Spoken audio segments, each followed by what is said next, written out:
نحمده ونصلي ونسلم على رسوله الكريم اما بعد فاعوذ بالله من الشيطان الرجيم بسم الله الرحمن الرحيم فاستفتهم اهم اشد خلقا ام من خلقنا انا خلقناهم من طين لازب۔ تو ان سے پوچھو کیا ان لوگوں کی پیدائش زیادہ مضبوط ہے یا ہماری دوسری مخلوق کی؟ بے شک ہم نے انہیں چپکنے والی مٹی سے بنایا۔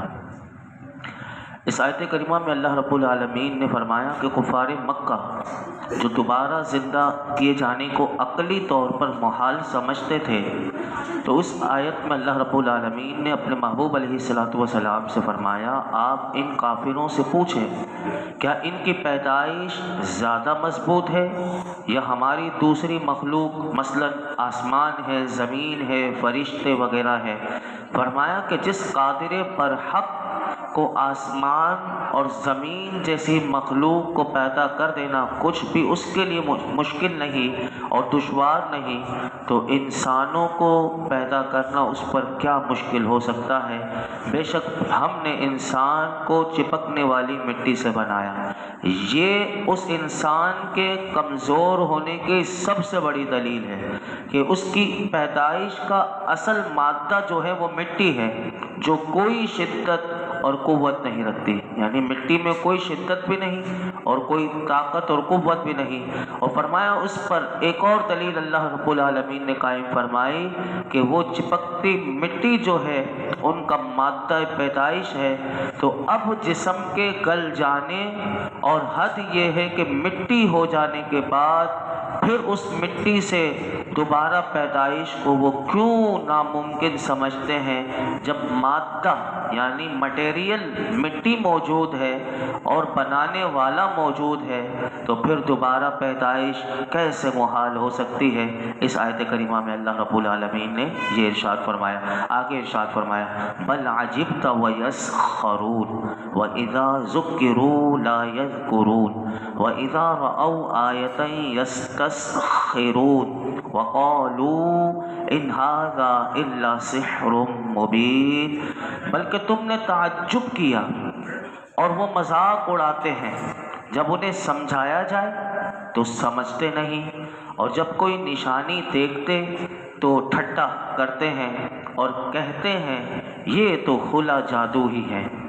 اس آیت کریمہ میں اللہ رب العالمین نے فرمایا کہ محبوب آپ نے ان کافروں کے انکار کرنے پر تعجب کیا، اور آپ نے اس بات پر تعجب کیا کہ یہ آپ کی رسالت کو مرنے کے بعد دوبارہ اٹھنے پر دلالت کرنے والی واضح نشانیاں موجود ہونے اور دلائل اتنے آپ انہیں دے رہے ہیں، اس کے باوجود یہ انکار کر رہے ہیں۔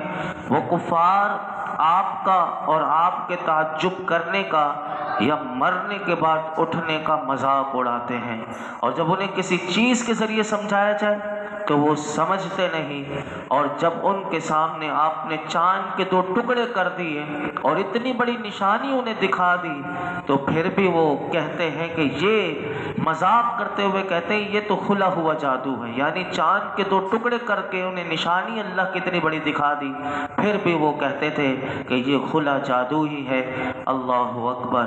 اور وہ کیا کہتے تھے، اللہ تعالیٰ نے اگلی آیات میں بیان کیا، فرمایا اَإِذَا مِتْنَا وَكُنَّا تُرَابًا وَعِظَامًا أَإِنَّا لَمَبْعُوثُونَ أَوَآبَاؤُنَا الْأَوَّلُونَ قُلْ نَعَمْ وَأَنْتُمْ دَاخِرُونَ۔ کیا جب ہم مر کر مٹی اور ہڈیاں ہو جائیں گے تو کیا ہم ضرور اٹھائے جائیں گے، اور کیا ہمارے اگلے باپ دادا بھی؟ تم فرماؤ ہاں، اور اس وقت تم ذلیل و رسوا ہوگے۔ انہوں نے پھر اللہ کے محبوب سے سوال کیا کہ بار بار ایک بات پوچھا کرتے تھے، انہیں اتنی نشانیاں بتائی جا رہی ہیں، انہوں نے پھر کہا کہ کیا ہمیں دوبارہ مرنے کے بعد دوبارہ زندہ کیا جائے؟ ہم مٹی ہو جائیں گے، ہماری صرف ہڈیاں باقی ہوں گی۔ اور اس سے بھی زیادہ انہیں حیران اس بات پر ہوتی تھی کہ ہمارے باپ دادا جو پہلے مر چکے ہیں انہیں بھی زندہ کیا جائے گا، اور انہیں مرے ہوئے ایک زمانہ گزر چکا ہے، اور یہ ان کے نزدیک ناممکن سی بات تھی کہ یہ اس کو بہت ناممکن سمجھتے تھے، اس لیے انہوں نے یہ کہا۔ تو اللہ نے فرمایا محبوب آپ انہیں کہہ دیں کہ ہاں تم سارے زندہ کیے جاؤ گے، تمہارے باپ دادا بھی زندہ کیے جائیں گے اور تمہیں بھی زندہ کیا جائے گا، لیکن اس وقت جو زندہ کیے جاؤ گے تو تم ذلیل و رسوا ہو کر زندہ ہوگے۔ آج اگر تم نے ایمان لے کر آ گئے اور تم نے ایمان قبول کر لیا تو جب تمہیں اس وقت اٹھایا جائے گا تو عزت کے ساتھ اٹھایا جائے گا، ایمان پر خاتمہ ہوگا تو عزت کے ساتھ اٹھو گے، اور اگر کفر پر مر گئے تو تمہیں ذلیل و رسوا کر کے اٹھایا جائے گا۔ پھر اللہ تعالیٰ نے اب ان کے لیے وارننگ بیان کی، وہ کیا بیان کی سنیے، فرمایا وَإِنَّمَا هِيَ زَجْرَةٌ وَاحِدَةٌ فَإِذَا هُمْ يَنظُرُونَ وَقَالُوا يَا وَيْلَنَا هَذَا يَوْمُ الدِّينِ هَذَا يَوْمُ الْفَصْلِ الَّذِي كُنْتُمْ بِهِ تُكَذِّبُونَ۔ تو وہ تو ایک جھڑک ہی ہوگی، تو جبھی وہ دیکھنے لگیں گے اور کہیں گے ہائے ہماری خرابی، یہ بدلے کا دن ہے، یہ وہ فیصلے کا دن ہے جسے تم جھٹلاتے تھے۔ اللہ تعالیٰ نے فرمایا کہ جب تمہیں زندہ کرنے کا اللہ ارادہ فرمائے گا تو حضرت اسرافیل علیہ السلام کو حکم دے گا دوبارہ، اور وہ سور پھونکیں گے تو وہ صرف ایک جھڑک ہوگی۔ وہ سور کیا ہوگی؟ فرمایا وہ ایک جھڑک ہوگی اور سارے کے سارے تم اسی وقت زندہ ہو جاؤ گے، اور جب زندہ ہوگے تو اپنے سارے افعال کو دیکھو گے، اور پیش جو قیامت کے دن تمہیں احوال آنے والے ہیں وہ سارا تمہیں اللہ منظر دکھا دے گا جیسے تم اٹھو گے، اور اس وقت تمہاری زبانوں پر ہوگا ہائے ہماری خرابی، اور فرشتے ان سے کہیں گے سنو یہی وہ انصاف کا دن ہے، یہ حساب اور جزا کا دن ہے، یہ وہ فیصلے کا دن ہے جسے تم دنیا میں جھٹلاتے تھے۔ یاد رکھیے گا قرآن حکیم میں سب سے زیادہ بہت سے یعنی اللہ رب العالمین نے قیامت کے نام ذکر کی، یہاں یوم الفصل کہا۔ اگر آپ قرآن الف لام میم سے لے کر والناس تک پڑھیے تو آپ کو قیامت کے اتنے سارے نام ملیں گے۔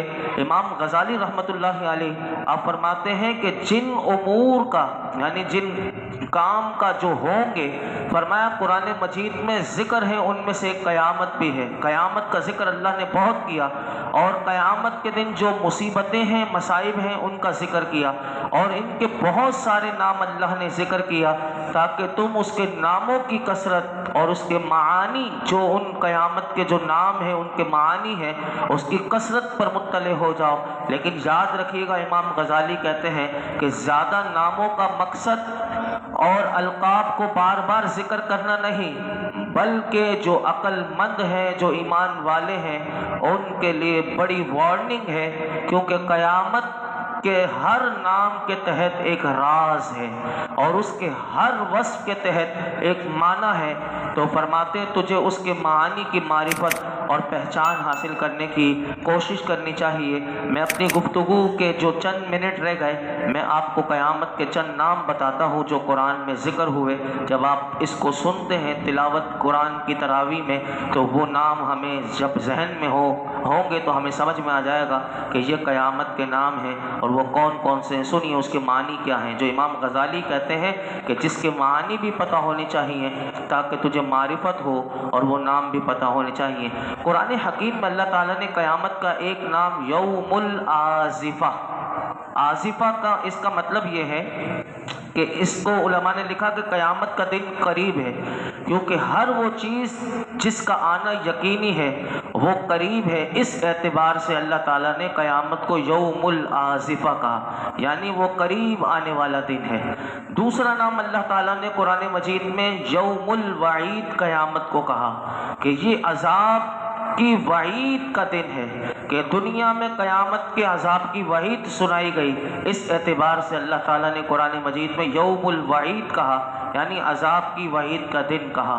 اسی طرح قرآن حکیم میں اللہ تعالیٰ نے فرمایا کہ جب سب کو زندہ فرمائے گا قیامت کے دن، مومن کافر جتنے دنیا میں آئے، حضرت آدم علیہ السلام سے لے کر آخر میں قیامت کی سور پھونکنے تک جو دنیا میں آئے گا ان سب کو اللہ زندہ فرمائے گا۔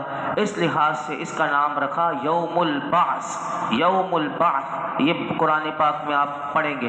اسی طرح اللہ تعالیٰ نے قیامت کا ایک نام یوم الخروج رکھا، یہ بھی قرآن میں آتا ہے کہ لوگ اپنی قبروں سے نکلیں گے، اس کو یوم الخروج بھی کہتے ہیں کہ قبروں سے نکلنے کا دن۔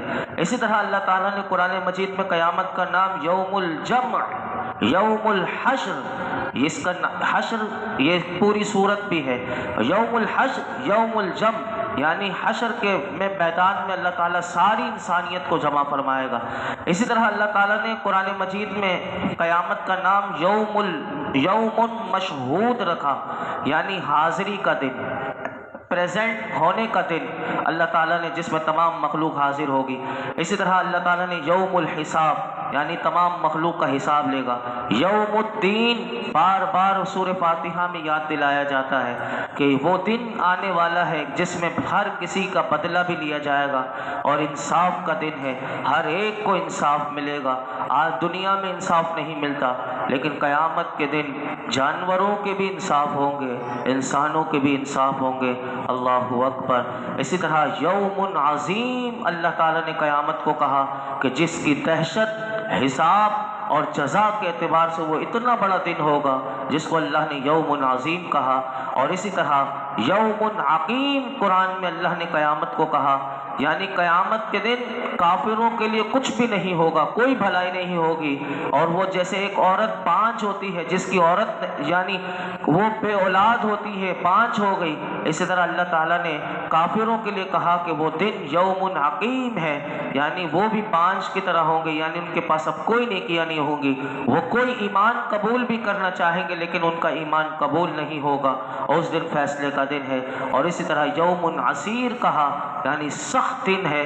اور اسی طرح جب مجرم اس قیامت کے دن گھبرائیں گے اور اس کی دہشت سے، تو اللہ تعالیٰ نے فرمایا یوم محیط، یعنی وہ گھیر لینے والا دن ہے۔ اور اسی طرح دردناک دن ہوگا کہ جس میں لوگ اپنے ہی پسینے میں ڈبکیاں کھا رہے ہوں گے، جب تک وہ کتنا 50,000 برس کا دن ہوگا۔ اس لحاظ سے یوم علیم کہا، یوم کبیر کہا، یوم الحسرہ، یعنی حسرت کا دن ہوگا، جس کے پاس کچھ نہیں ہوگا، اس کے لیے ندامت ہی ہوگا اور وہ پریشان ہوگا۔ اللہ نے اس کا نام یوم الحسرہ بھی کہا۔ اور قیامت کے دن کیونکہ روحیں ملیں گی، اجسام ملیں گے، زمین والے ملیں گے آسمان والوں سے، اور اسی طرح غیر خدا کی عبادت کرنے والے اپنے معبود سے، یعنی جن بتوں کو دنیا میں سجایا تھا اللہ ان سے ملائے گا، اور عمل کرنے والے اپنے اعمال سے ملیں گے۔ آج ہمیں عمل نظر نہیں آتا، لیکن قیامت کے دن کیونکہ جس نے جو عمل کیا اللہ اس کی شکل اسے دکھائے گا اور وہ اعمال ملیں گے۔ اسی طرح جو سب سے پہلے آ چکے چلے اور جو چلے گئے اور قیامت تک آئیں گے، وہ سارے آپس میں ملیں گے، ظالم اور مظلوم آپس میں ملیں گے، اور اسی طرح جہنمی عذاب دینے والے فرشتوں کے ساتھ جن کو جہنم میں عذاب ملے گا، وہ جہنمی اپنے فرشتوں سے ملیں گے جو انہیں عذاب دیں گے۔ اس لحاظ سے اس کا نام اللہ نے قرآن میں کہا یوم الطلاق، یعنی ملنے کا دن، سب ملیں گے آپس میں۔ اور اسی طرح جنتیوں کی جیت ہوگی، کافروں کی شکست ہوگی، اس کو اللہ نے کہا یوم التغابن، یعنی وہ جیت کا دن اور ہار کا دن، اس کو تغابن کہتے ہیں۔ اس لحاظ سے اللہ تعالیٰ نے یوم التغابن کہا۔ تو یہ میں نے چند نام آپ کے سامنے ذکر کیے، ورنہ اللہ رب العالمین نے اتنے قیامت کے نام ذکر کیے قرآن مجید میں بھی اور احادیث میں بھی۔ اگر کوئی پڑھنا چاہے تو احیاء العلوم امام غزالی رحمۃ اللہ علیہ کی یہ آپ نے لکھی ہے کتابیں، اس کی 4 جلد میں آپ نے قیامت کے سارے نام لکھے ہیں۔ اس کو بندہ جتنا پڑھتا جائے اسے اپنے حساب کی اور آخرت کی فکر اس کے اندر بڑھتی چلی جائے گی۔ آپ اندازہ لگائیے کہ فکر آخرت کتنا بڑا ٹاپک ہے قرآن مجید میں، کہ بار بار بندے کو اپنی آخرت کے لیے کہا جا رہا ہے کہ اپنی آخرت کی فکر کرے۔ لیکن ہم کیا کریں کہ ہمیں شیطان نے ایسا جکڑ دیا کہ ہمیں تو صرف دنیا کی ہی فکر ہے، کہ ایسا لگتا ہے کہ جیسے ہمیں مرنا ہی نہیں اور ہمیں تو ہمیشہ یہیں رہنا ہے۔ اللہ ہمیں آخرت کی فکر عطا فرمائے۔ الحمدللہ رب العالمین والصلاة والسلام علی سید الانبیاء والمرسلین وعلی آلہ واصحابہ اجمعین۔ اللہ پاک جو کچھ سنایا اس میں کوئی غلطی کوتاہی ہو معاف فرما، اپنی بارگاہ میں قبول فرما۔ اللہ ہمیں فکر آخرت نصیب فرما، اپنی قبر کی فکر دے دے اللہ، اپنی موت کی فکر دے دے اللہ، ہماری آخرت اچھی فرما دے، ہماری موت اچھی فرما دے، ہماری قبر اچھی کر دے اللہ، ہمیں ہمارے گناہوں کو معاف فرما، ہمارے ماں باپ کی، حضور کی، تمام امت کی بے حساب مغفرت فرما، دنیا اور آخرت کی ذلت اور رسوائی سے بچا لے دنیا اور آخرت کی کامیابیاں، عزتیں، نعمتیں عطا فرما۔ آج تک جتنی دعائیں کی ہیں آئندہ کرتے رہیں گے، اللہ سب دعاؤں کو قبول فرما، اور اللہ ہمیں یقین کی دولت عطا کر دے، صبر شکر کی دولت دے دے۔ وصلی اللہ تعالی علی خیر خلقہ محمد وعلی آلہ وصحبہ اجمعین۔